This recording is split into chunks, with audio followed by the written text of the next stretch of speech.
son met the woman of Samaria, he spoke to her of living water. Whoever drinks of my living water will never thirst. The water I give will become a fountain of water, springing up into everlasting life. My child, draw deeply from my well of living water. There is a never ending supply of my spirit available to you if you will ask. Dig deep into the well of my spirit, for I will make room for you, and you will be fruitful in the land. Come and drink freely from the water that I have given to you. It is a well that springs up into everlasting life. Father, you have opened our eyes to see the well of the water of your spirit. We will fill our cups and drink. We are fruitful by the well of your spirit. We abide in strength, and the arms of our hands are made strong by the hands of the Almighty God. With joy, we draw healing water out of the wells of salvation, a fountain of gardens, a well of living waters, and streams from Lebanon will dwell within us. Amen. Healing and blessing from the water of life. I will give of the water of life freely to you when you thirst. As an overcomer, you will inherit all things from me, and I will be your God, and you will be my child. I gave my servant John a foretaste of water, of my water of life in my word, and it too shall be for you. It is a pure river of water, providing food and drink for all nearby. When my water of life flows into your life, you will be like a tree planted by the waters. Your roots will spread out and your leaves will stay green. You will never cease to bear fruit in your life. You may come and drink of my water freely, for I am the fountain of life. Father, we thirst, therefore we will come to you and drink living water. Our bellies overflow with rivers of living water because we believe in you. We are like trees planted by the rivers of water. We bring forth fruit in our season. Our leaves do not wither. Everything we do prospers. The Alpha and Omega, the beginning and the end, has given to us the fountain of the water of life freely, and we drink. Amen. Amen. Shalom. I'll be reading portion summary this week in Bible history. The third portion summary. The third reading from the book of Genesis is named Lekh L'kha. It means go forth. The first verse says, Now the Lord said to Abram, Go forth, Lekh L'kha, from your country. Section Lekh L'kha introduces Abraham and tells the story of his pilgrimage in pursuit of God. This week in Bible history, last Jew comes home, Hashavan 7, Second Temple era. During the Second Temple era, circa 230 BCE, Hashavan 7 was the date on which the Jew most distant from the Holy Temple, who resided on the banks of the Euphrates River, a 15-day journey's distance from Jerusalem, arrived at his homestead upon returning from the Sukkot pilgrimage. All Jews would wait for this before beginning to pray for rain. Hashavan 7 thus marked the return to everyday activities following the spirituality of the festival-rich month of Tishri. Birth of Gad, Hashavan 10. Gad, the son of Jacob and Zilpah, 7th of the 12 tribes, was born on the 10th of Mar Hashavan. He lived to be 125 years old. Yilkud, Shemoni, Shemot, Remez, 162. Passing of Methuselah, Hashavan 11, 2105 BCE. Methuselah, the longest-lived human being of all time, died at the age of 969 years on the 11th of Hashavan of the year 1656 from creation, 2105 BCE, exactly 7 days before the beginning of the Great Flood. Methuselah was Adam's great-great-great-great-grandson and Noah's grandfather. I could have just said fifth grandson. Rachel, Hashavan 11, 1553 BCE.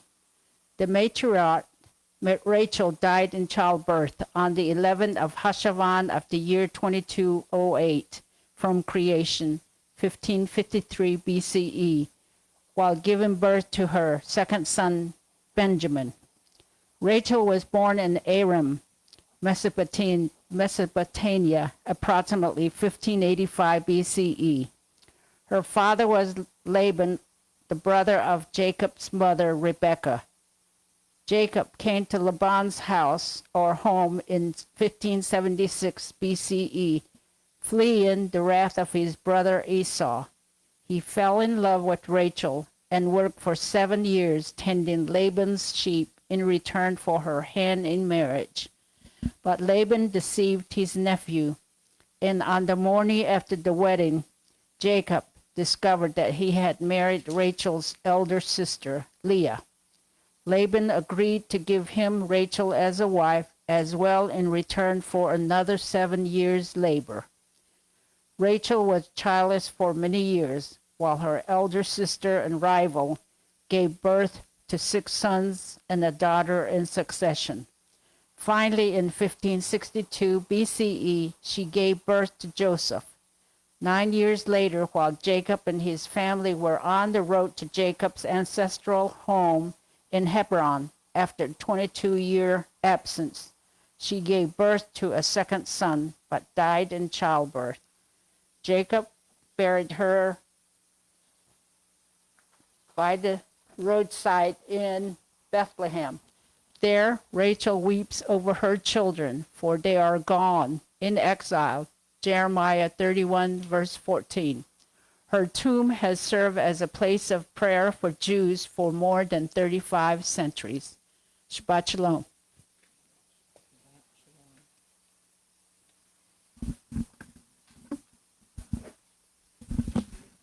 Shabbat Shalom. The blessing of Abraham. After chapters 1 through 11 mark the end of God's universal approach to mankind. We are now 10 generations from Shem to Abraham. The failure to reach mankind as a whole resulted in God calling a single man in order to make a great nation. Beginning in Genesis 12, 1 through 3, Yahweh had said to Abram, "Leave your country, your people, and your father's household, and go to the land I will show you, and I will make you a great nation, and I will bless you, and I will make your name great, and you will be a blessing. And I will bless those who bless you, and whoever curses you, I will curse, and all peoples on the earth will be blessed through you." According to Stephen's speech in Acts 7:2, Yahweh had revealed himself to Abraham already in Ur of the Chaldees, as is written. The God of glory appeared to our father Abraham when he was in Mesopotamia, before he lived in Haran, and said to him, "Come out of your land and your kindred, and come into the land I will show you." Then he came out of the land of the Chaldees and dwelt in Haran. And from thence, after his father died, he migrated into this land, which you are now dwelling. This shows us that Abraham received this calling already in the land where he was born. The scriptures do not give the reason that Terach decided to leave Ur with some of his family. A nation, the word goy in Hebrew, which originally meant nation, later came to mean a Gentile nation, i.e. any nation at all other than Israel. Even later on, this word came also to describe a person from these Gentile nations, or a Gentile. A nation, God chooses Abraham to form a nation from the nations not of the 70 that we find summarized in Genesis 10:32. In Genesis 10:32, we find, "These are the sons of the groupings of Noah's descendants, according to their origins, by their nations and from their nations, branched out over the whole earth after the flood." Just before Genesis 10, we see in the last part is Shem's nation. It reads Shem's, "These are the descendants of Shem, Ham, and Japheth, according to, number 1, their clans, and their languages, and by their lands, according to their nation." So you see God separates according to clan, languages, and lands. So the separation that we see early on in the Bible comes as a result of the Tower of Babel in Genesis 11:7. We see God saying, let us go down and confound their speech. And there, so they shall not understand one another's speech. Thus the Lord scattered them over the face of the whole earth, and they stopped building the city. God's purpose in creation was not human disunity or exile, but we see God chooses finally one man, Abraham, a new nation, a distinct nation out of the descendants of Abraham. So we see in Strong's H1465, the word goy is a foreign nation, non-Hebrew, a non-descendant of Abraham, a heathen or a Gentile. Reading further, you will be a blessing. Abraham was chosen for the purpose of becoming a channel of blessing for all the people on the earth.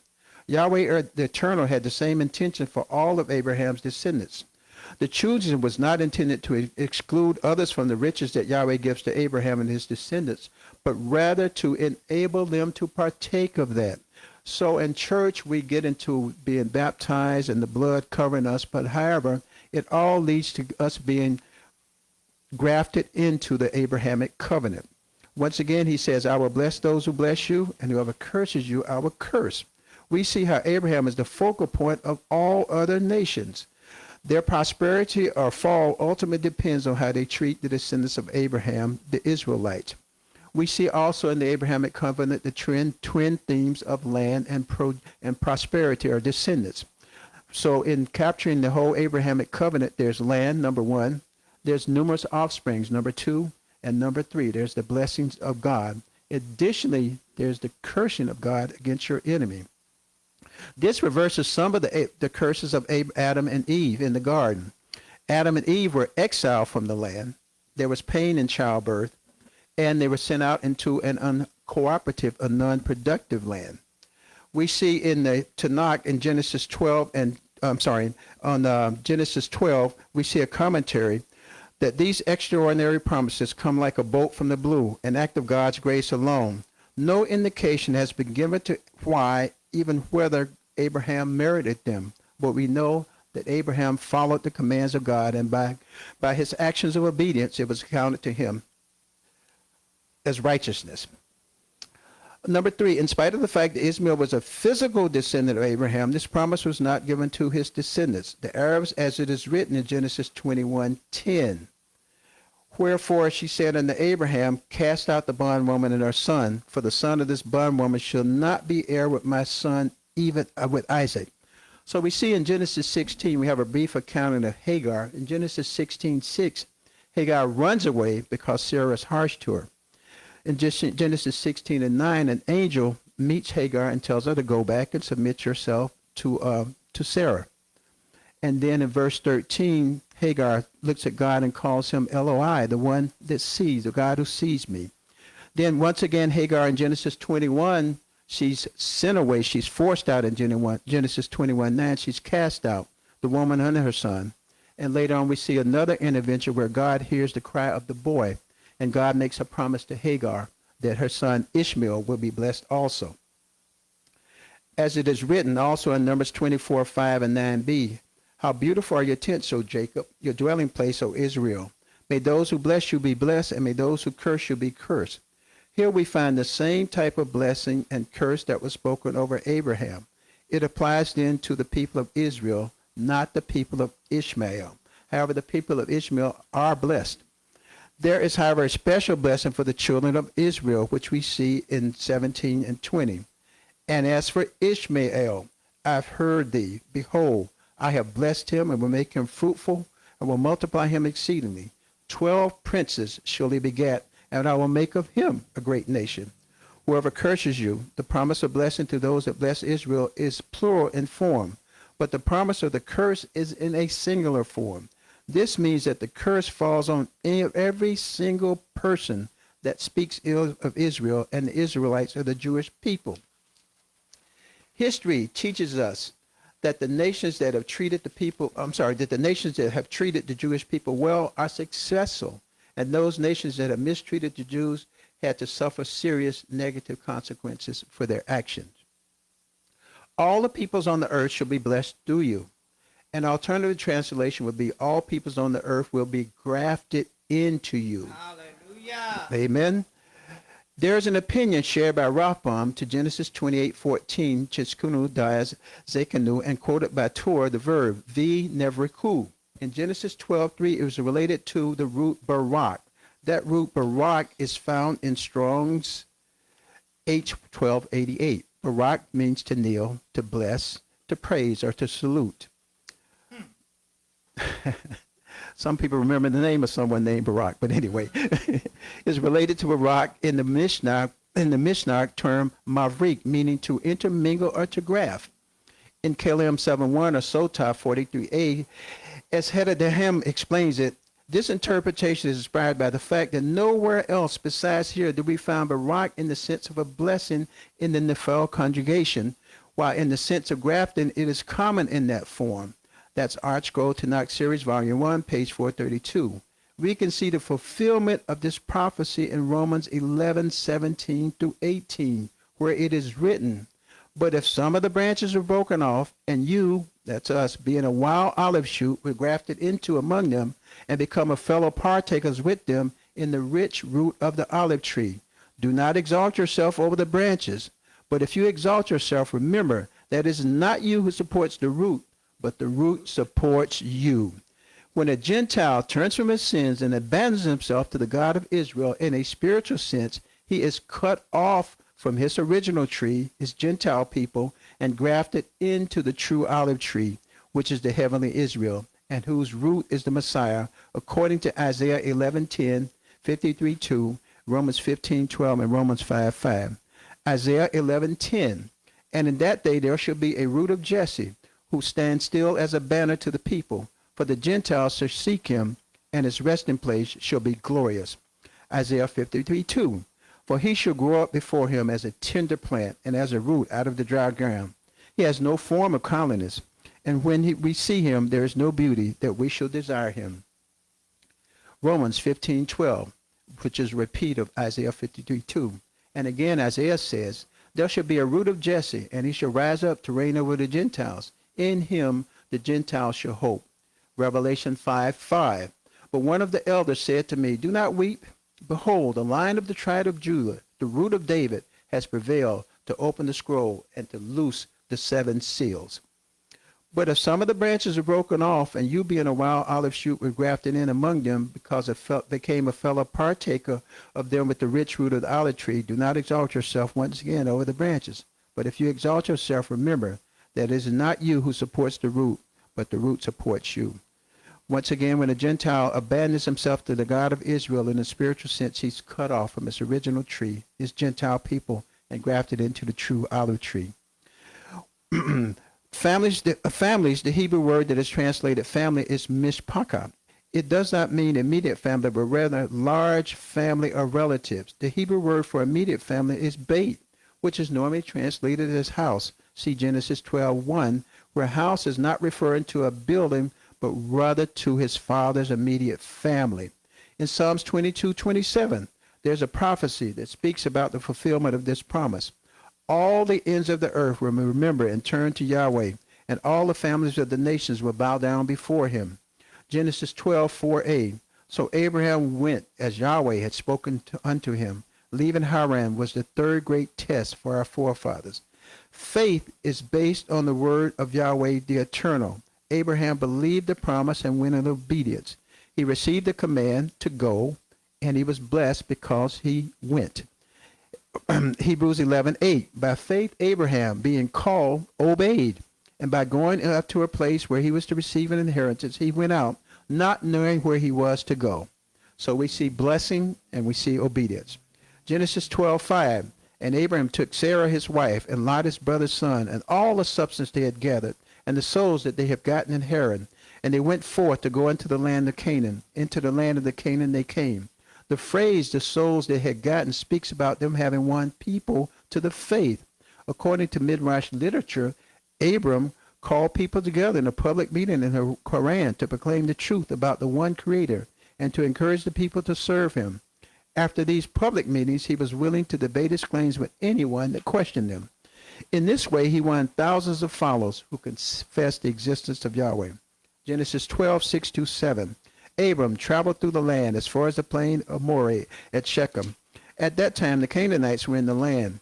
Yahweh appeared to Abram and said, to your offspring I will give this land. So he built an altar there to Yahweh, who had appeared to him. Shechem means shoulder or neck, in connection with lifting up a burden. Moreh means teacher. The first deep experience that Abraham had after having left Mesopotamia in obedience was when Yahweh appeared to him in Shechem. Appeared to him in Shechem and Moreh. The experience had a strong impression on him. There he decided to build an altar. The altar represents the first experience on the path of faith that everyone must have to one day be counted as a child of God. It is about dedicating oneself. An altar is a place of sacrifice. An animal is offered as a representative of the person. The ascension offering, the burnt offering, done by thine, let it not be thy way I want it, but the way you want it. Shechem became a place where Abraham and his descendants made important decisions. See Genesis 13, 18 to 20. Compare also with Genesis 28, 20 to 21, and Genesis 37, 12 to 17. Joshua 24, 1, Joshua 14, 27, and Judges 21, 9, 19. Also 1 Kings 12 and 1 and 12 and 25. Shechem was chosen as a city of refuge. See Joshua 27. Shechem is a place for Joseph's grave, and there he waits for the resurrection of the dead. His grave is still there today. See Joshua 24:32. Shechem represents the place in Abraham's life where he converted, the place where he died to himself and confessed Yahweh as his only true God. It was the place where Yahweh for the first time promised that Abraham's descendants would receive the land. And in the same way Abraham had that experience, so must everyone who on the day of judgment will be counted as his true children, having had that same experience. All his children, all of Abraham's children, must go through Shechem, where they confess the only God and die to their own sins on the first altar. The word Shechem means, it's mentioned, neck, shoulder, or back, and it comes from the root that has to do with bending down to pick up a burden on the back. This reminds us of the occasion when the Messiah bent down to lift up on his shoulder the wooden beam that would be sacrificed to give eternal deliverance to all of Abraham's children. Yeshua's death and resurrection is Yahweh's foundation for being able to give the land to Abraham's children. The plain of Moreh near Shechem is the plain of Moreh. Moreh means teacher and comes from the root word which means to flow, to lay, to put, to shoot, to aim, to mark, to point out, or to instruct. It is the same root word that is found in the word Torah. At this point, when Abraham had his first deep conversion experience in Shechem, he also had the experience of what it means to have a Moreh, a teacher that instructs Torah. Torah is something that reveals the difference between the sacred and the common, between the truth and the lie, between light and darkness, between life and death, etc. Yahweh taught our father Abraham his commandments, as it is written in Genesis 26 and 5. Because that Abraham hearkened to my voice and kept my charge, my commandments and my statutes and my laws. In summary, the blessing of Abraham. Shabbat Shalom. Shabbat Shalom. Leroy is not here with us, so he will do his lesson, The Yoke of the Kingdom, next week. But this is a very important lesson because this sets the foundation of what it is that we believe. Now, remember what our goal is. Show me something I have not seen before. All right. So have you ever asked yourself the question, why did Abraham take Lot? Isn't that a question we always ask? Get out of your father's house. Why are you taking this dude? He's been nothing but problems. Okay, so you ask a question. Sometimes you have to be ready for the answer because the answer may be hidden right in plain sight. So to get an idea now, once again, don't start, going back and creating any, lot religions or anything like that. But we're going to take a trip back before our Torah portion. And let's go to Genesis chapter 11. because there was something that was just really, really bothering me. And of course, inquiring minds want to know. And sometimes you have to go back and break certain things down. So let's look at let's start at verse number 26 in chapter 11. Let me make sure that's exactly where I want it to go. Okay, yes. All right, verse 26. When Terah had lived 70 years, he begot Abram, Nahor, and Haran. Abram, Nahor, and Haran. Okay, now this is the line of Terah. Terah begat Abram, Nahor, and Haran begat Lot. Let's put a line under Haran begat Lot. Haran died in the lifetime of his father Terah in his native land, Ur of the Chaldees. Abram and Nahor took to themselves wives, the name of Abram's wife being Sarah, and that of Nahor's wife, Milcah, the daughter of who? The father of Milcah and Ishka. Now, something occurred to me, and now Sarah was barren. She had no child. You might want to underline that too, because something is going to kick in from a Torah portion we haven't gotten to yet, but we got to. Okay, we've gone through that before. Now, Terah took his son Abram, his grandson Lot, the son of Haran. Why did Terah take Lot?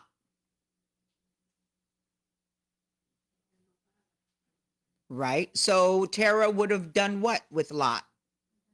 Adopted him. Okay? And his daughter-in-law Sarah, the wife of his son Abram, and they set out from Ur of the Chaldees for the land of Canaan. So we obviously see here that they were on their way to Canaan long before, okay, chapter 12. Okay, when they had come as far as Haran, they settled there. The days of Terah came to 205 years, and Terah died in Haran. So if Terah dies and he had adopted Lot, what would Abraham have done? Adopted Lot. Now, here's the thing with Haran. Haran not only had Lot, but he had daughters, Milcah and Ishka. When I was looking up Ishka, who is this chick? How come you don't see anything about her? Oh, but there is stuff written about her. It's just not written in the Bible. It's written in the oral tradition. Another name for Ishka was Sarah. So Sarah, okay, may have been Lot's sister. Okay, so when Haran dies, we have this thing called the Levirate marriage, where you raise up seed to a dead relative so that their seed continues. All right, so is it possible we see one of Abram's brother marry Haran's daughter? Abram marries the other daughter, and because he's the oldest, he adopts Lot as his son. So why did he take Lot? He was his adopted son. Now, under the laws of adoption, who gets the firstborn rights? The adopted son. The Bible makes a point to say that Sarah was barren. So who would have been heir to Abraham's fortune?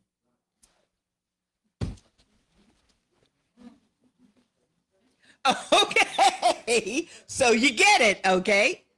Go ahead, give her the microphone. Richard and I were studying Chumash last night, and that's alluded to that. where Abraham adopted Lot. Okay. And that's the reason why he took him. But we didn't get into the commentary and all that stuff because it's too long. Yeah. Okay.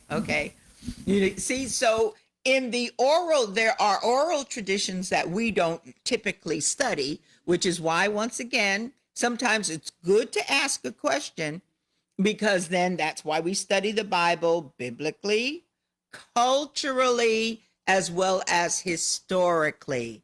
So culturally, we can put all the pieces together based upon future Torah portions, and past to us because we've gone over them before. Future, because people who, if this is your first Torah portion, you haven't gotten to the Levirate marriage, and also why there are now prohibitions that we know, I think in maybe it is Deuteronomy 25, okay, and in Leviticus, that talk about the prohibition of marrying your father's daughters, or those close relations, okay, because we see a lot of those prohibitions, like even with Jacob marrying two sisters. There's a later prohibition not to do that. However, at this point in time, that was not a prohibition. Not only was it not a prohibition, but it was culturally acceptable then. Okay, so when the Bible goes out of the way to make a point of details, we need to pay attention, because there's something that he's trying to lead us to. Now, it is not God's fault that we are not culturally, okay, in tune with certain things. However, it is our responsibility to do what? Study to show ourselves approved unto God, that we may rightly divide the word. So I accept, I get on the altar and ask God to forgive me for accusing Abraham doing something right because of my lack of understanding of how things went. Lot would have been an adopted son, because by then Abram's father had died also. So he would have been next in line, because the Bible makes a point, Sarah is barren. So Lot would have been a adopted son to Abram, which is why he's no longer outside of his house, but he's part of his house under the laws of adoption for that land. So with the fact that, Ishka may have been Sarah, now we can start putting all things into place, because what does Abram, okay, when he goes down to Egypt, say Sarah is? His sister. You see, so things start beginning to make, why did he say that? Why did he lie like that? Well, it was, not quite a lie. Okay, we can twist ourselves into that explanation, but it is kind of an explanation when you see how things fall out in the word of God. All right. And then why later on God makes a point to prohibit certain things in the future. Okay, for the future. So we also have to remember that they are not so far removed from Noah, who really wasn't that far removed from Adam. Okay, now you have a much purer also bloodline and things then. However, you do begin to see here a marked drop in the years that people live right after the flood. Okay, no more of this 900 and some odd years, 200, 130 and so forth with that. So one of the things that we learn about, okay, the fact that Abraham would have taken him because he would have been his adopted son, heir to the promise. Was that God's plan? That was not God's plan. Okay, so then we get to Lekh L'kha, chapter 12. Yahweh said to Abram, go forth from your native land, from your father's house, to the land that I will show you. Then we start here. This is important. We are heirs of Abraham through faith in Yeshua. So this is one of the most important. This whole Torah portion is most important because it ultimately is the foundation of our faith. We come out of last week's Torah portion after the flood to see that God's original intent and design was that people would go over the earth. 70 nations, once again, would go over the earth. However, we see in Genesis chapter 11, what do? They become one people again, going into Shinar. One people, one language, one frame of mind. That God breaks up, and guess what? They scatter, which was his original plan. See, we tend to think of, because we, after we read chapter 10 and go to chapter 11, we forget chapter 10. That's how our minds go, because no one pays attention that last verse, okay, in chapter 10, verse 32, these are the groupings of Noah's descendants according to their origins by their nations. From these, the nations branched out over the earth after the flood. These are whose descendants? Noah's descendants. Are we all from Noah? Then technically we're all family. You understand what I'm saying? Okay. And that's what can blow people's minds. You have many nations, but they really all descend from one father and one mother, which goes all the way back to Adam. So therefore, when you start seeing the divisions by race and hatred, you know who is at the root of that, okay? And one reason the enemy will always try to divide you from race and all of that, because it takes you out of your origin, going back to Adam, which was the Son of God. If I can make you in someone else's image, you understand what I'm saying? So I get all of these different races. Which one is the image of God? You understand what I'm saying? Because you're different, I don't have to look at you as the image of God. You understand what I'm saying? So this racial thing is a demonically inspired conspiracy from the pit of hell. From the pit of hell. Why did God make a rainbow full of different colors? Hint, hint, look in the room here. Okay. You see all different tribes and tongues and people and things. Oh, come on. And this is once again, when you get this, God begins to empower you. Okay, empower us all together. So, we start out with God saying, I will make of you a great nation. Who's going to do it? Okay, he doesn't have to go advertising. He doesn't have to do ads on Facebook of the time or a camel book or whatever they had at that time. And who will bless him? I will bless you. Okay, now, this is important. I will make your name great. You don't have to go jumping out there. See, let me tell you something. When you fully embrace this Torah, you won't do things the way the world does.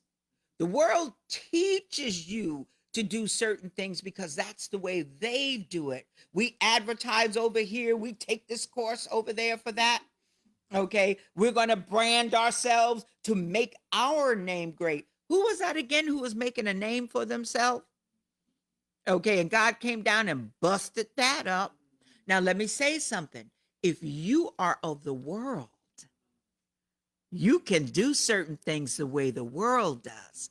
But when you accept the yoke of the kingdom, and when you accept Abraham as your father, and when you understand that you are an heir of Abraham, you can throw that stuff out because Yahweh said your inheritance is, I got your back.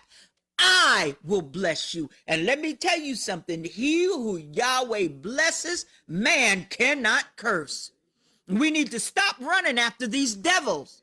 The church run after more devils. The church ought to be the most physically fit people in the world the way they run after devils. Come on. You understand? I'm running from the devil, then I'm chasing the devil. It's like, man, this is the Olympics. Okay, spiritual Olympics. Did you get a gold medal? So Yahweh says, I will make of you a great nation.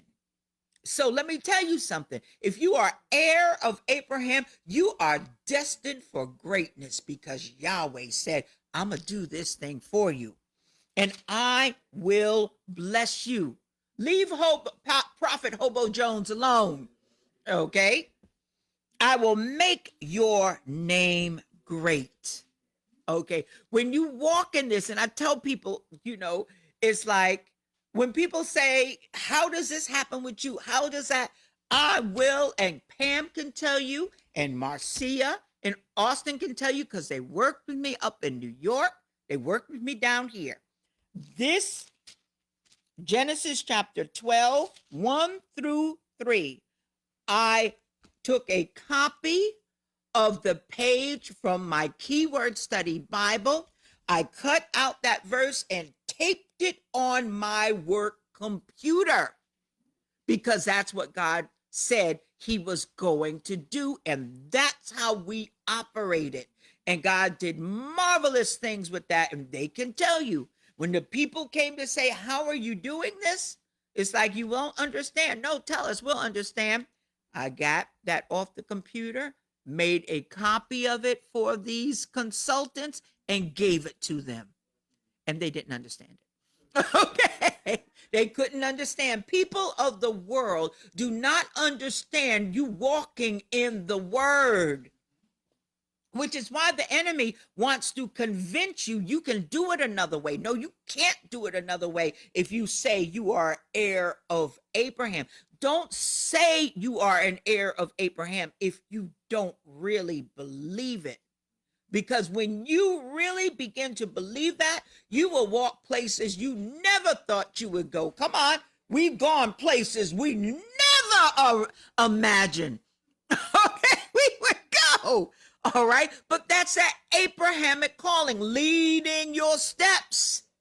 Okay, and so he goes, I will make your name great. I will do it. You won't have to do it. That's why I can say there are books. Okay, that are written about us. They are still talking about us in Sierra Leone. Not because we're any great ones, but because Abraham was great and God made a promise to the heirs of Abraham. This is our inheritance. Then he goes, now here's the whole thing. You shall be a blessing. So that means wherever we put foot, blessings are supposed to be around us. We are to be a blessing. Okay. Wherever it is we go, we are supposed to be a blessing. Our mere presence can make the difference between a business that was going bankrupt to having a banner year simply because God sent you there. See, people in the church don't understand that. It's like, oh, I wish I could go someplace where I could work around Christians. It's like, no, you're supposed to be the blessing.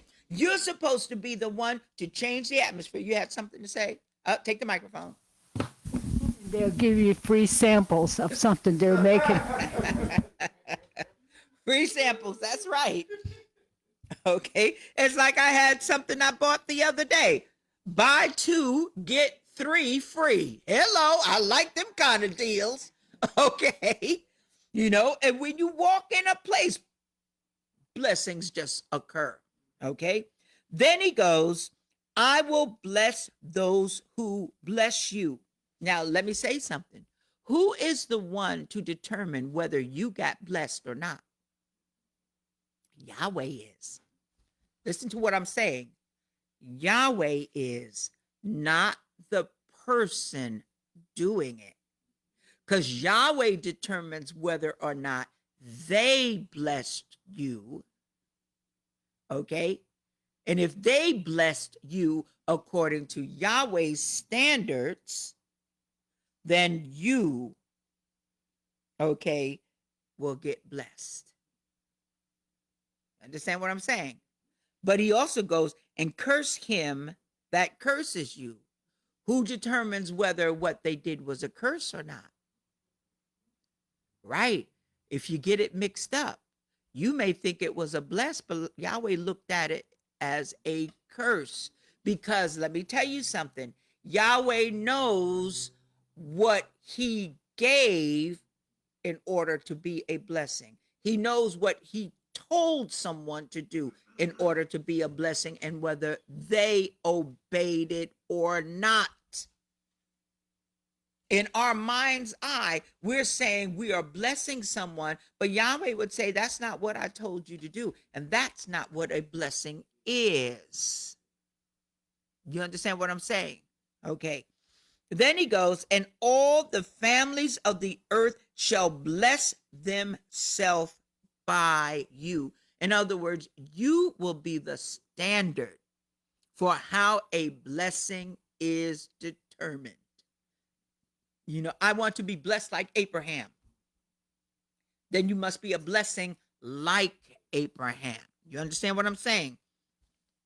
Then we see Abram went forth as Yahweh had commanded him. So what's the key there? God gives you an instruction. What are you supposed to do? You're supposed to do it. And Lot went with him. Okay, we always say, why did he take Lot with him? Yeah, it would have been natural for Lot to go with him. Okay, Abraham took his wife Sarah and his brother's son Lot and all the wealth they had amassed and the persons that they had acquired in Haran. What are you learning there? Right away, you are seeing everywhere Abram goes, the blessings follow him. He amassed wealth. Abraham was not poor. If we are heirs of Abraham, why are we poor? I have people from Sierra Leone trying to call me. You have to wait. Okay. You know, and so we're not supposed to be, if we're walking in Abraham's, I'll say the inheritance of Abraham. Part of the reason why is we still have this problem with belief, confidence. We do. We have more confidence in what we see in ourselves. We have more confidence with what we see in the mirror. And if we don't have confidence with what we see in the mirror, we don't act in that confidence. You understand what I'm saying? That's why it's important for us to begin to look at ourselves the way God does. Show me something I haven't seen before. And sometimes he'll show you yourself. Okay? He'll show you yourself. Now, this is the way you are, but I still love you. Okay, anyway. All right. And so, anyway, it goes on to say they had wealth that they had amassed, persons that they had acquired in Haran, and they set out all these people that they acquired in Haran become their part of their household. Okay, their household. They set out for the land of Canaan. When they arrived in the land of Canaan, now let's remember, what was Canaan originally called? The land of Ham. That is so important to understand, that where Israel is today is originally part of the land of Ham, which tells you how close Ham and Shem always were. When you look at maps, you so often see them intersecting with each other. And when they intersect with each other, what are they also doing with each other?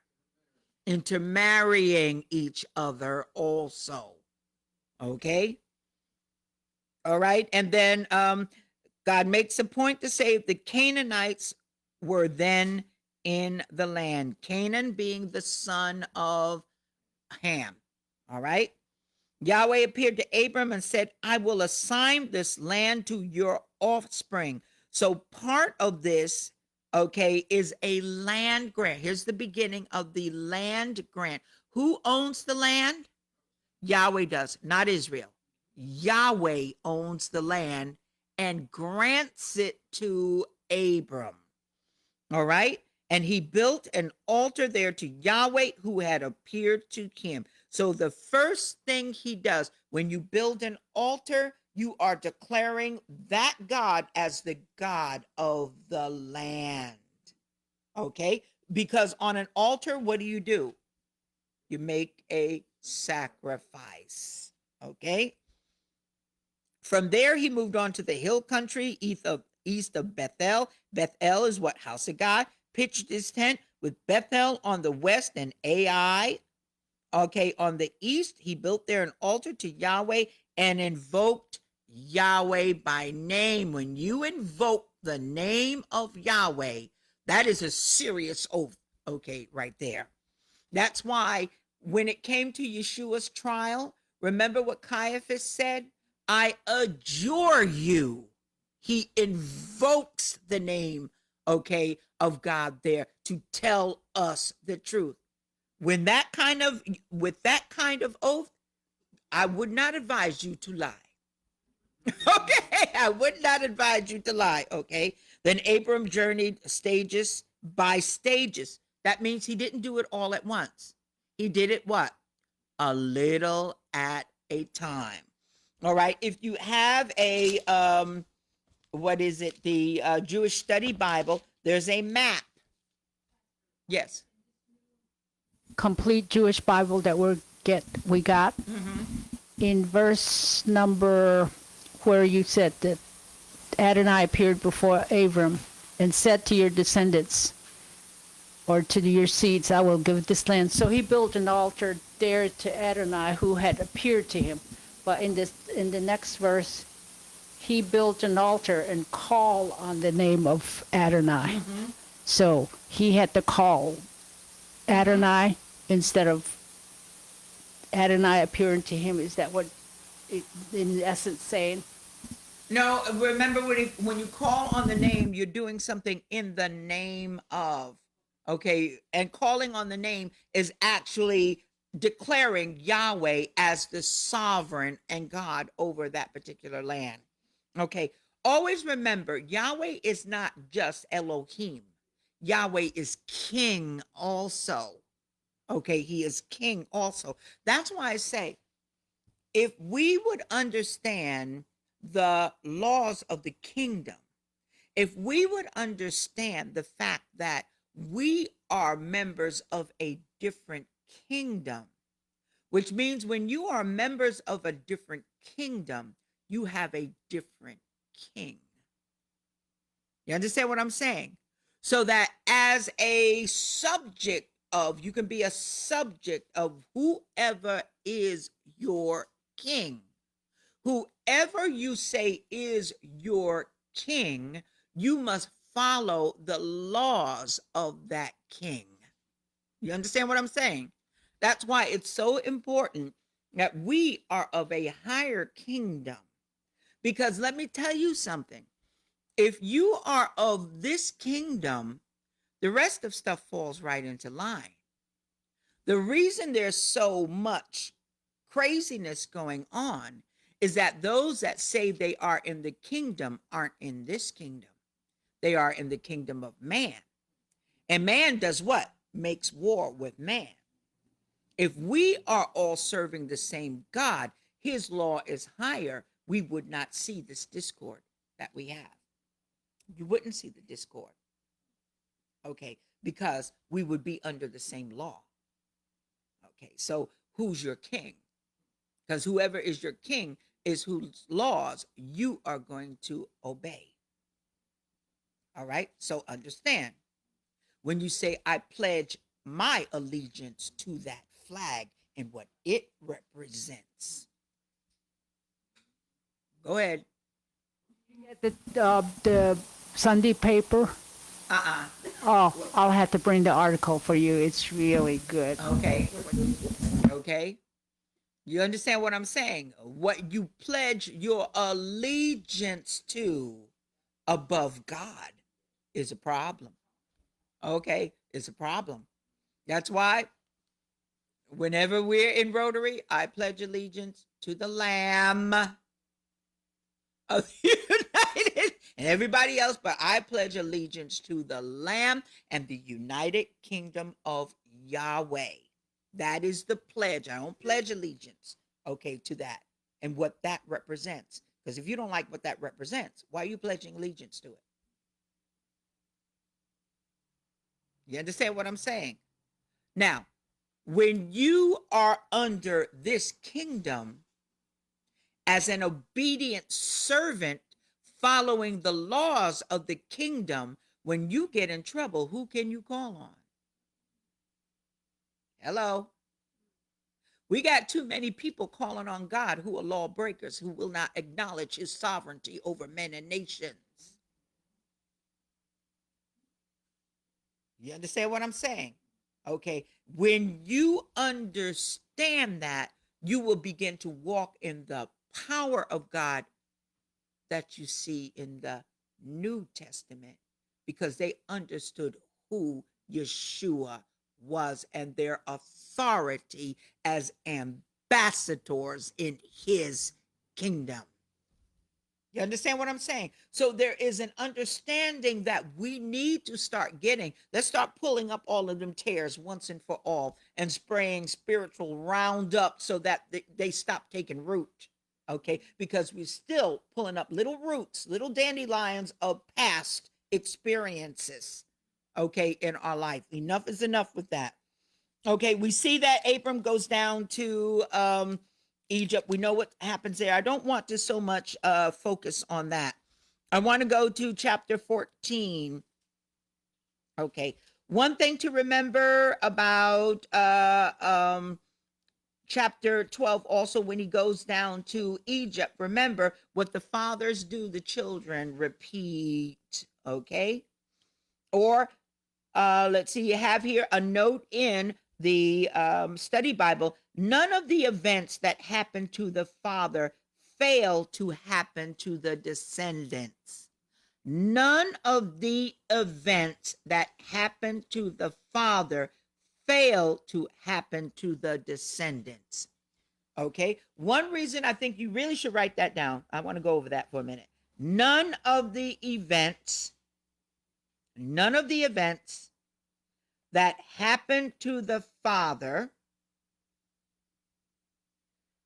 fail to happen to the descendants. Now, you take that principle and begin to apply it. Abraham goes down into Egypt. What do his descendants do? Yahweh plagues Pharaoh because of Abraham. Later, Yahweh plagues Pharaoh because of the descendants of Abraham. Okay, all of that for his purpose. However, Pharaoh also blessed Abraham's descendants, which is why there is still a blessing for Mitzrayim by Yahweh later on. You know, we didn't study this, but there, I think it was in either Ezekiel, I think either Isaiah or Ezekiel, okay, how Yahweh says, I'm going to scatter you, Egypt, but I'm also going to bring you back. You see how close those two nations are. Egypt is a son of Ham, okay, and we see Israel, the son of Shem. We see in civil rights all the time, Ham and Shem, Ham and Shem, Ham and Shem. The descendants, whatever the fathers do, the descendants repeat. Now, take that and let's look at Hagar. Hagar was an African woman. Hagar had a son out of wedlock that was rejected by the father. Whatever happens to the fathers happens to descendants. So we see the familial, dysfunction, begin there also, which is why there needs to be that reconciliation. We see, the beginning of family units broken apart. We see that over in this country. okay, with slavery and everything. You understand what I'm saying? So these are patterns that you continually see, which is why I tell people, if you stay in the Bible and do it the way the Bible says, the way he says, you will have a clear understanding of who everybody is and where they belong in the plan of God. All right? Because these spiritual principles on earth as it is in heaven. All right? Now, let me tell you, there is a group of Jews that are looking for people that have that understanding, because that's what the Word of God says. That this particular group of people will have an understanding and they will return, and you will be pleased with what you are seeing, okay, with them. That remnant, okay, that he talks about. All right, chapter number 14, another important principle. Now, when King Amraphel of Shinar, King Arioch of Elasar, King Chedorlaomer of Elam, and King Tidal of Goyim made war on Bera of Sodom and Bersha of Gomorrah, King Shinab of Admah, King Shemer of Zeboim, and the king of Bela, which is Zor. Do we recognize those 5 cities? A couple of chapters later, we're going to see them, okay, again. All the latter joined forces at the valley of Siddim, now the Dead Sea. Now, 12 years they served Chedorlaomer. In the 13th year, they rebelled. So they had a, say, covenant treaty relationship with Chedorlaomer, and they were giving him, I'll say, what is it, taxes. Okay, we'll put taxes, for lack of a better word, or tribute. Okay, important to understand. Chedorlaomer is the superior king. The lesser kings were giving him tribute. They decided, we're not going to give you no tribute no more. So let's see how the king responded when they decided they were going to break the covenant. And it says the 13th year they rebelled. In the 14th year, Chedorlaomer and the kings who were with him came and defeated the Rephaim and Ashtaroth Karnaim. Rephaim are what? Giants. Zuzim at Ham, Emin at Shaveh, Kirithaim, and the Horites in their hill country of Seir. Amen, amen. As far as El Paran, which is in the wilderness. On their way back, they came to En Mishpat, which is Kadesh, and subdued all the territory of the Amalekites. Let me tell you something. Chedorlaomer was no joke. He fought giants and won. Okay? And also the Amorites who dwelt in Hazazon Tamar. Then the king of Sodom, king of Gomorrah, king of Admah, king of Zeboim, king of Bela, which is Zor, went forth and engaged them in battle in the valley of Sidon. King Chedorlaomer of Elam, King Tidal of Goim, King Amraphel of Shinar, King Arioch of Elasar, 4 kings against those 5. All right, we know what winds up happening. Now, the valley of Sidon was dotted with bitumen pits, tar pits, and the kings of Sodom and Gomorrah, in their flight, threw themselves into them, while the rest escaped to the hill countries. The invaders seized all the wealth of Sodom and Gomorrah, all their provisions, and went their way. They also took Lot, son of Abram's brother, and his possessions, and departed, for he had settled in Sodom. See what happens when you separate yourself from the source, plug yourself into Abram was favored by the king of the heavens and the earth. He unplugs that in favor of an earthly king. You will only get as much as whatever source, as much power as whatever source you choose to plug into. Okay? Fugitive brought the news to Abram, the who? Hebrew. Doesn't say Israelite. The Hebrew, who was dwelling at the terebinths of Mamre. Okay, so Abram hears of this. What does he do? He gets together 300 what is it, 300 men? Okay, 318, let me be exact, and went in pursuit. Wait a minute. Weren't these 5 kings? Didn't they just kick the rear end of how many nations? And he goes with 300. Does that sound familiar, 300? Gideon. Remember what we said? What happens with the fathers? Okay, happens to their descendants. Okay, goes in pursuit. He defeats them. Why does he defeat them? Because what did Abraham know that the other kings did not know? What Yahweh had said, I will bless you. I'll be with you. Okay. All right. So he defeats them, brings back the possessions. Now, what do we see? Lot was not able to keep whatever wealth he had amassed from Abraham when he separated from Abraham. Okay. Let me see. Abraham gets everybody back again. All right. Gives Lot back his wealth. They go off to Sodom. You think Lot would have learned. Okay. But he did not learn. And this where we, in verse number 17, when he returned from defeating Chedorlaomer, the kings with him, the king of Sodom came to meet him in the valley of Shaveh, which is the valley of the king, and King Melchizedek of Salem. We read about him in Hebrews today. Go to that Hebrews chapter, I think it was 7, that Stephanie read for a clearer understanding of who this one is, and brought out bread and wine. He was a priest of God Most High, Elohim Most High.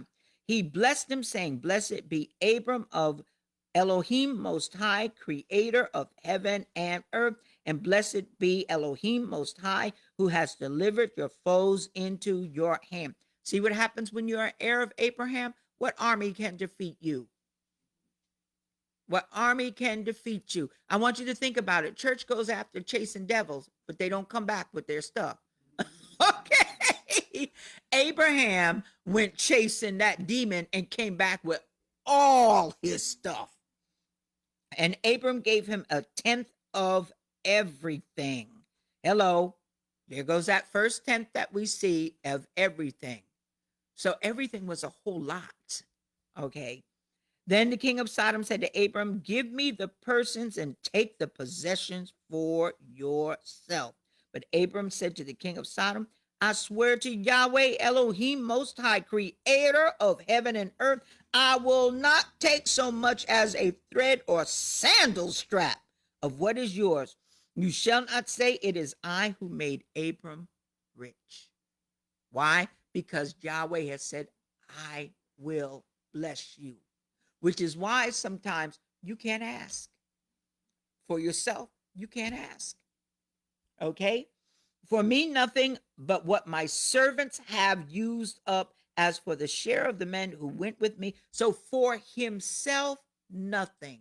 For those who went, they deserve, okay, something. So he gave that them, let them take their share, and that's what they did. Now, chapter 15 is where we actually have the Abrahamic covenant. We have a covenant here. Okay, we go on. Sometime later, the word of Yahweh came to Abram in a vision and said, Fear not, Abram. I am a shield to you. Your reward shall be very great. Why does he say that? Because Abram did not take from man. Okay, let me tell you something. People do not have enough money. However, if God is your source, you will always have enough to do what God needs you to do. Hello, you understand what I'm saying? When he is your source, you will have above and beyond all that he has for you to do. All right. But Abram said, Oh, Adonai Yahweh, what can you give me, seeing I shall die childless? And the one in charge of my household is Damasek Eliezer. Here we go again. What could he have done? He could have adopted Eliezer, who was from Damascus, who was a Syrian. Can you imagine? If God had said, Oh, okay, that's okay. All right. And see, this is where, understand something. We need to get out of our own understanding and get into God's understanding. Because Abram said further, since you have granted me no offspring, my steward will be my heir. The word of Yahweh came to him in reply, that one shall not be your heir. None but your, this is key, none but your very own issue shall be your heir. So he gives him the promise, coming from your loins is going to be your heir. You think he told that to Sarah? Of course he did. He told that to Sarah. Your heir is going to come from your loins. Why do you think Sarah gave him Hagar?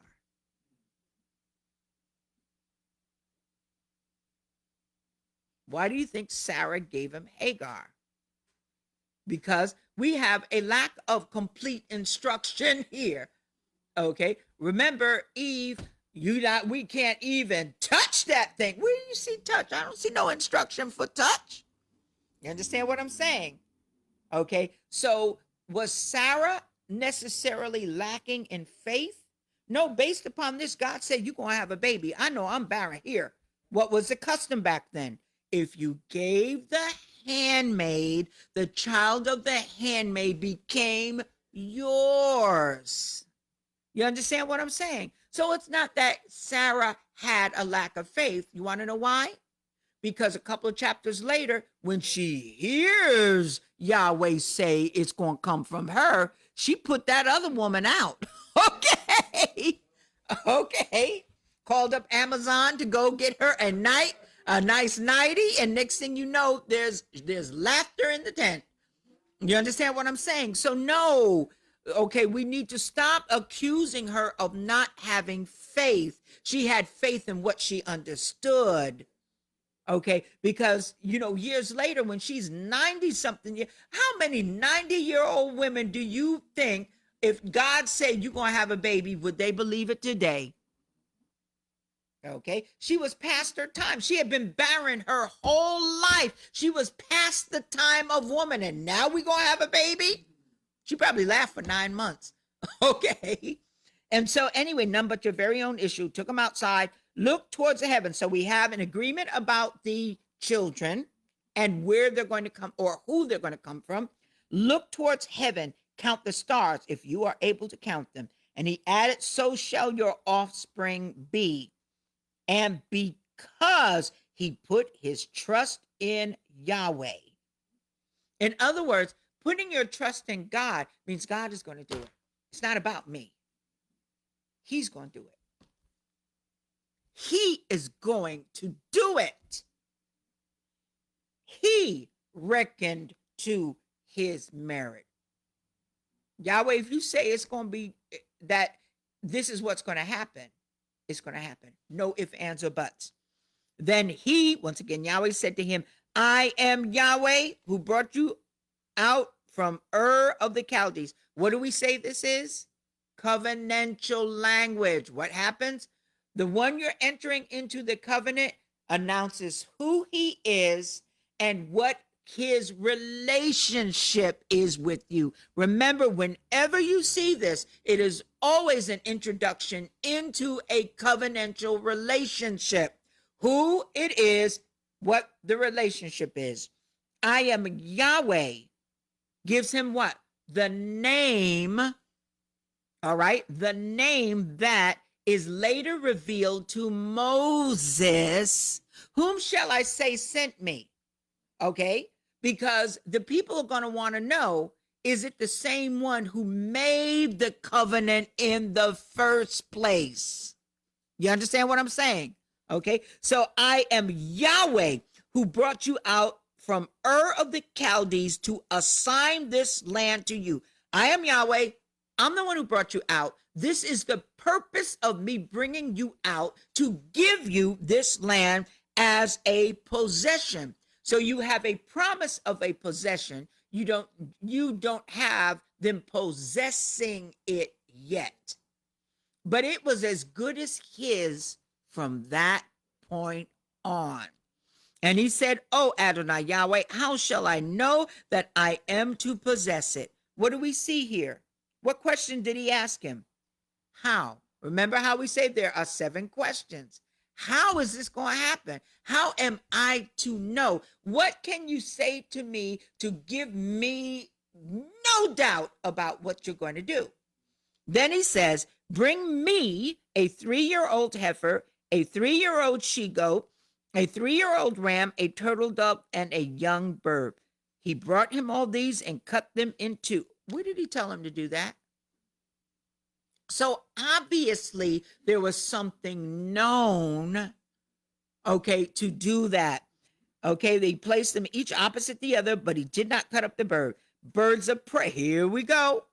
Whenever you're about to enter into a covenant, here comes something or someone along to try to mess it up. Okay, now let me say something. The enemy, in this case, birds of prey, okay, predators are always attracted to blood. Oh, I plead the blood. I plead the blood. You want to know why the devil comes? Oh, blood? Okay.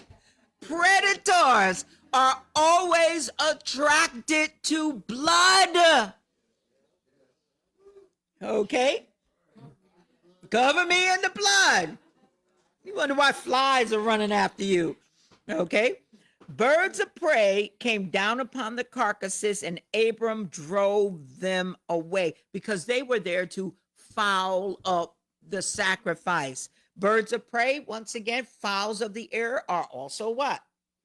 Spiritual, okay?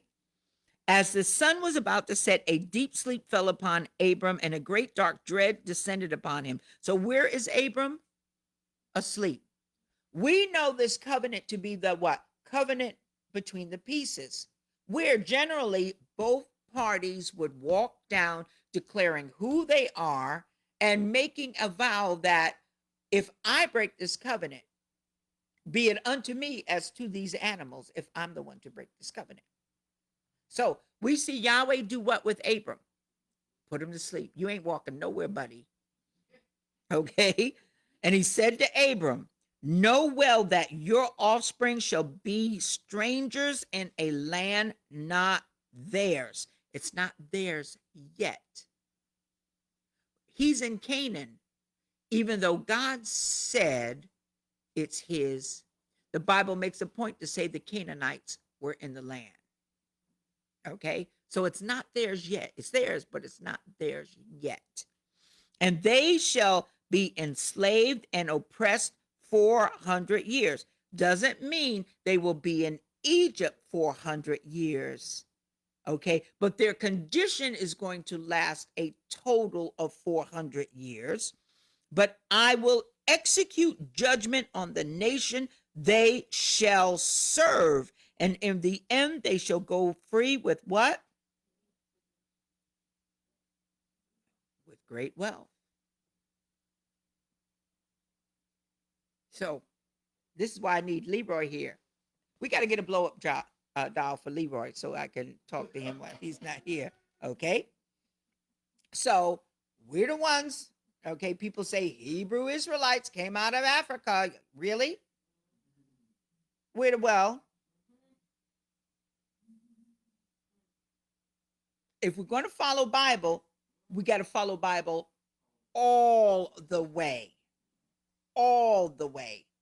Okay.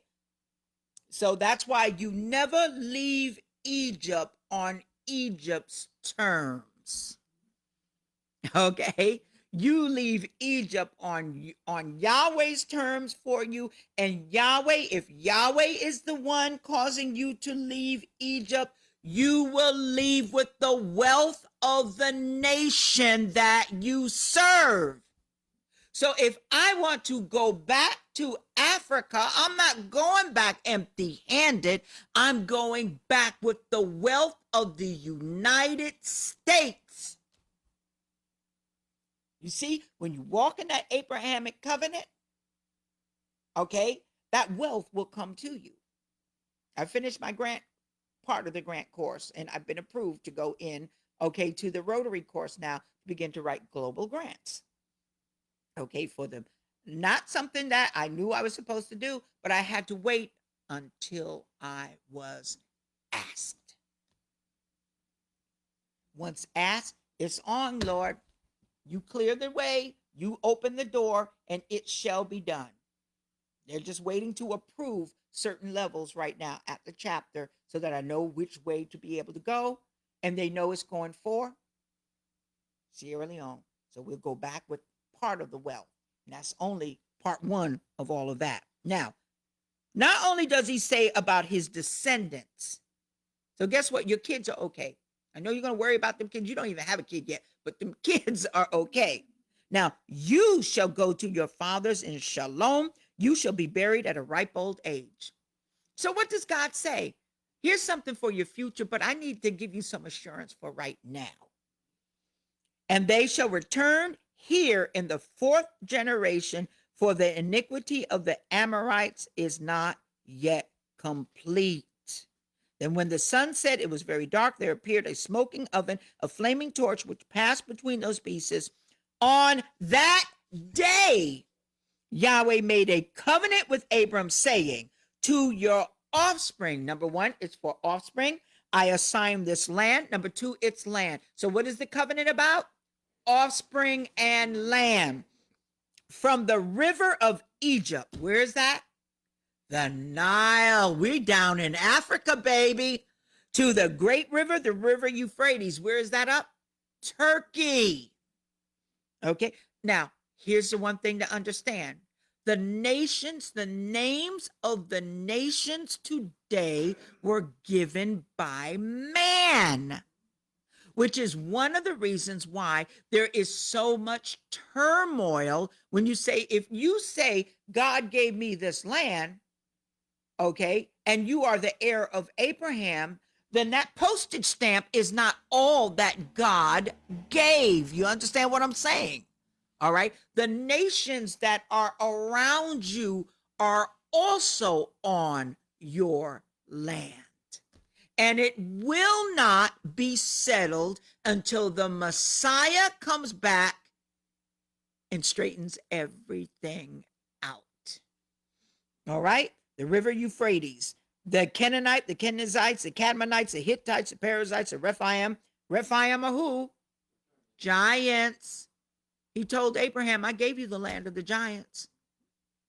All right. That's why you shouldn't be afraid to fight giants. The Amorites, the Canaanites, the Girgashites, and the Jebusites. So we learn the irrevocable, okay, based upon Yahweh and him alone. Should he violate that covenant, he would die. But we know that can't happen. Okay. So is an irrevocable inheritance for your children and possessions. That's part of the covenant, heir of Abraham. Now, okay, chapter 16, we know what happens. It opens up. Sarai, Abram's wife, had borne him no children. She had an Egyptian, where's Egypt? Handmaiden whose name was Hagar. People say Hagar might have been Pharaoh's daughter. That kind of makes sense because Abram was very wealthy. By the time they left Egypt, Pharaoh and Abram were on good terms. Okay, so it would have been natural for Pharaoh to give Abram, they would seal arrangements between kings through doing what? Marriages. Why do you think Solomon had so many wives and why he had peace around him? Because every land, there's a marriage. There's always, you see that with the kings, and we see that in history. This one gave this one's daughter. Now they have an alliance and one big happy Thanksgiving meal. Okay? Yeah, right. Okay. Okay. And so Hagar, all right, Hagar, we know he cohabits with Hagar. She conceives. However, when she saw that she conceived, she gets a bad attitude. Okay. Why does she get a bad attitude? Because she understands the law of the firstborn. Okay. So there's a little bit of undercurrent here also. Don't you think Pharaoh might have understood that too? Remember, there is an alliance there. So whatever Abram's seed has also is part of Mitzrayim. All right, a lot of things going on here that we don't typically think about, and reasons for certain things, happening.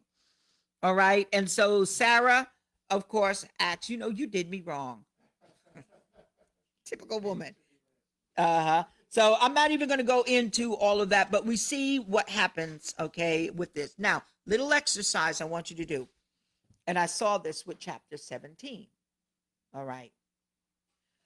The central theme of the Abrahamic covenant, is always the descendants and the land.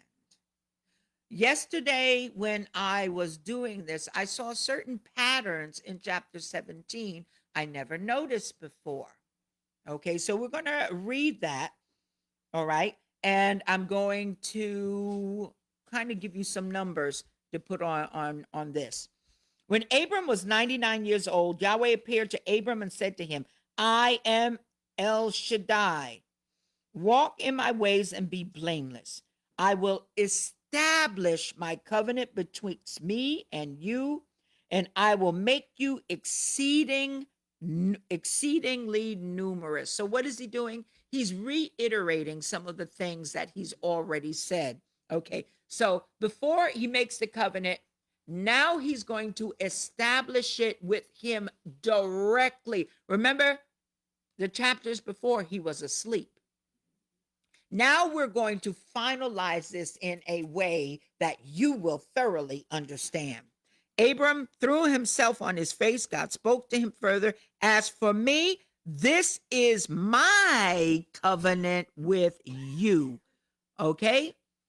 And so Abraham falls on his face. Put a 1 next to that. Abram threw himself on his face. God spoke to him further. As for me, this is my covenant with you. You shall be a father of many nations. That you shall be a father of many nations. Put a 2 next to. You shall be a father of a multitude of nations. And you shall no longer be called Abram, but your name shall be Abraham. Put a 3 next to, I'll say Abraham. Your name shall be Abraham. I will make you a father of multitude of nations. You can put a 4 next to the multitude of nations. I will make you exceedingly fertile, make nations of you. Kings shall come forth from you. I will maintain my covenant between me and you and your offspring to come as a how long covenant? Everlasting covenant throughout the ages, to be Elohim to you and to your offspring. So this is going to be what? An everlasting covenant. We were on what number? 4. Put 5, everlasting covenant. And your offspring. I will assign the land to you. And your offspring to come, all the land of Canaan as an everlasting holding. Land of Ham, right? Look at how big Canaan's land was. Now, I want you to think about something. People look at Africa today and all they see is what the news wants you to see is poverty. But precious metals, there are more precious metals, diamonds, jewels, oil, gold. There are parts of Sierra Leone we didn't even get to go to. I'm going to go to the next time and bring me a little satchel or whatever where you could dig in the ground, rinse it off, and you got gold there. Gold there. Do you think that the Europeans were interested in Africa because of Africa's poverty? What drew them there? They saw the wealth that came out of Africa, which is what attracted them to Africa in the first place. And this is wealth without limit. There are oil sources there. So how does Ham wind up having the richest part of Noah's. I want you to think about it. Noah's 3 children. All right, now you do have gold in other places. We have gold over here, but not like, there are certain metals you can only get in Africa. All right, and this is something people don't understand. God blessed all of Noah's children. Okay, and then at the split up is where they all decided where it was they were going to go. All right. Why Ham got a lion's share of the wealth?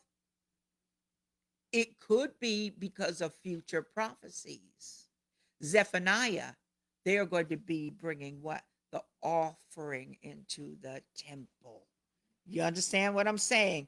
It could be because of things we don't see with our eye today, but something that God had in mind later on. Another thing, you see the priesthood coming out of Africa also. All right. So you see a lot of things, okay, that are coming out of there, which would give a reason why there is such wealth, because where is the wealth going to wind up? In the temple. It's going to all wind up in the temple. When Solomon needed advice on building the temple and certain things with the temple, where did he go? To Pharaoh. Okay, so there is always a symbiotic relationship between that land, okay, the land of Israel. And we talk about Israel not understanding that back then it was still considered the land of Ham. Okay, it wasn't separated until the Suez Canal and all of that stuff that happened there. All right. And so, anyway, as we go further, verse number 9, God said to Abram, as for you, you and your offspring to come throughout the ages shall keep my covenant. How are they going to keep the covenant? Such shall be the covenant between me and you and your offspring to follow, which you shall keep.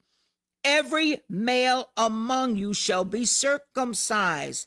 Okay, now understand something. Abram is still a Gentile. He's still considered a Gentile. Okay?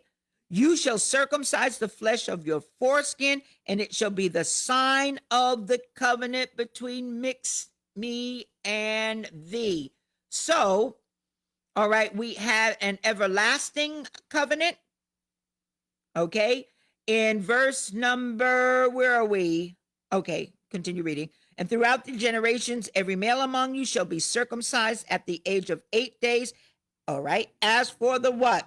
Homeborn slave and the one brought from an outsider who is not of your offspring, they must be circumcised. So the household of Abraham is a circumcised household, not beginning with the Jews at Mount Sinai. Okay. The physical sign of circumcision was given to Abraham and his household, which is why it is so important for you to understand. You smell something? Okay. Covenants do not end, they get added to. So the Jews not only have the covenant of the sign of the circumcision, they also have the sign of what? The Sabbath was given to them. It didn't erase circumcision. Circumcision didn't begin with Mount Sinai. It began over here. So he adds to. Now, what is our understanding? We not only have the sign of Abraham, the sign of the Sabbath, but Yeshua said, wait until you receive the Holy Spirit. But what does the church do? Let's throw away these two and just keep this one. Not understanding that a covenant as an everlasting covenant. Everlasting means everlasting. Okay. So they must be circumcised. Okay. And with that circumcision, what number are we at? Okay, we're at number 6. Okay, that was 6, or is this 7? Okay, 6. They must be circumcised. Okay, so we go on. we see here, let's continue reading. Homeborn, purchased alike, thus shall my covenant be marked in your flesh as an everlasting covenant. So put a 6 next to the covenant, everlasting covenant again. So what do we have here? Circumcision as what? An everlasting covenant. Very, very important. So part of the covenant includes circumcision. Why do you think, okay, James says the Gentiles shall go into where? The synagogue. Where? When? Where Moses is read.